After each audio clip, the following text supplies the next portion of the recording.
రుణదాతల పట్ల ఆవేదనతో రైతు రుణమాఫీ విషయంలో ఈ ప్రభుత్వం చేస్తున్నటువంటి వంచన, ఈ ప్రభుత్వం యొక్క దుర్మార్గ పద్ధతులపైన ఆవేదనతో మాట్లాడడం జరుగుతూ ఉంది. నిన్న రైతు సురేందర్ రెడ్డి గారు రుణమాఫీ జరగలేదని ఆయన ఆత్మహత్య చేసుకున్న విషయం మనందరికీ తెలుసు. ఆత్మహత్య కూడా ఎక్కడ చేసుకున్నారు? ఆయన మేడ్చల్లో వ్యవసాయ శాఖ కార్యాలయం ముందు చెట్టుకు ఊరేసుకొని చనిపోయారు.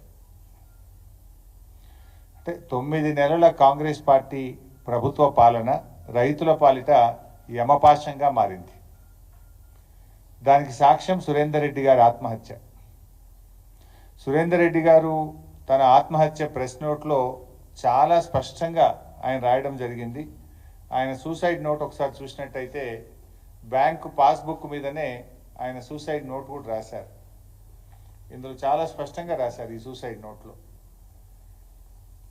నా చావుకి కారణం క్రాప్ లోన్ కాకపోవడము, నా చావుకు కారణం క్రాప్ లోన్ చిచ్చు అనే పదం కూడా రాశాడు.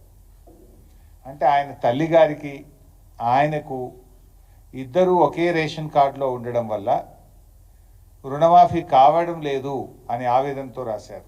ఇందులో కూడా రాశారు నా చావుకు కారణం మా అమ్మ అని కూడా రాశాడు. ఎందుకంటే అమ్మగారి క్రాప్ లోను ఆయనకు క్రాప్ లోన్, ఇద్దరికి క్రాప్ లోన్ ఉంది.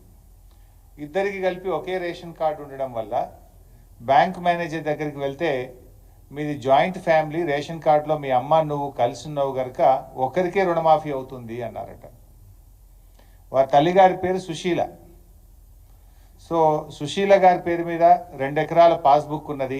వాళ్ళ అమ్మగారికి 1,15,662 రూపాయలు లోన్ ఉంది. అదేవిధంగా సురేందర్ రెడ్డి గారికి 4 ఎకరాల భూమి ఉంది. ఆయన పాస్బుక్ మీద 1,92,443 రూపాయలు రుణం ఉంది. ఆయన ఒక 4 రోజుల క్రితం సురేందర్ రెడ్డి గారు బ్యాంకుకు వెళ్ళారు. ఏపీజీవీబీ బ్యాంకులో ఆయనకు రుణం ఉంటే బ్యాంకుకు వెళ్ళి మేనేజర్ గారిని అడిగారు. మేనేజర్ గారు ఏమన్నారంటే మీ అమ్మగారిది నీది ఒకే రేషన్ కార్డులో ఉంది కనుక ఒక్కరికే రుణం మాఫీ అవుతుంది, ఇద్దరికి కలిపి 2 లక్షల రూపాయలు మాత్రమే అవుతుంది, మిగతా డబ్బు మీరు చెల్లించండి అని బ్యాంక్ మేనేజర్ అనిరుద్ధ్ గారు ఆయనకు చెప్పారు.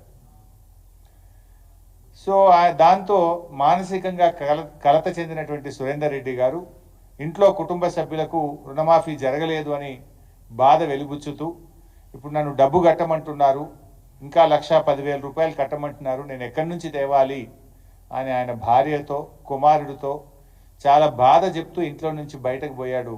తిరిగి రాలేదు. తర్వాత చూస్తే అర్థమైంది ఏంటంటే మేడ్చల్ వ్యవసాయ శాఖ కార్యాలయం ముందు చెట్టుకు ఉరివేసుకొని సూసైడ్ నోట్ రాసి సురేందర్ రెడ్డి గారు చనిపోవడం జరిగింది. సురేందర్ రెడ్డి గారి సూసైడ్ నోట్ సాక్షిగా అడుగుతా ఉన్నారు రేవంత్ రెడ్డి గారు, నువ్వే చెప్పినావు కదా 15 ఆగస్టు నాడు ఖమ్మంకు పోయి రైతులకు రుణమాఫీ అయిపోయింది అన్నావు కదా, అయిపోయిందా? మరి అయిపోతే సురేందర్ రెడ్డి గారు ఎందుకు ఆత్మహత్య చేసుకున్నారు?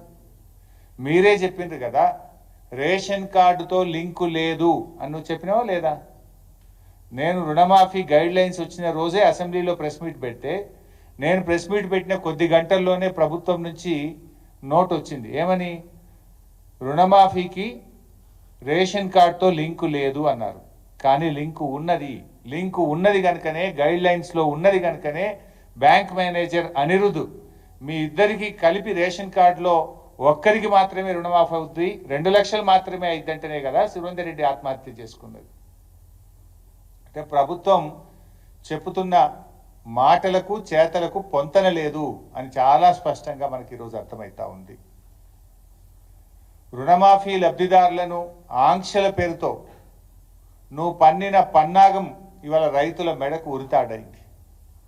నువ్వు రాజకీయంగా బ్లఫ్ చేద్దామనుకున్నావు, నీ బ్లఫ్కు మూల్యం ఇవాళ సురేందర్ రెడ్డి గారి చావు, సురేందర్ రెడ్డి గారి మరణం. ఇవాళ సురేందర్ రెడ్డి గారి లెటర్లోని సూసైడ్ నోట్లోని ప్రతి అక్షరం నీ దురాగతాన్ని, నీ రాజకీయ దివాలా కోరుతనాన్ని, నీ నగ్న స్వరూపాన్ని ఇలా బజార్లో నిలబెట్టిందని చెప్పక తప్పదు.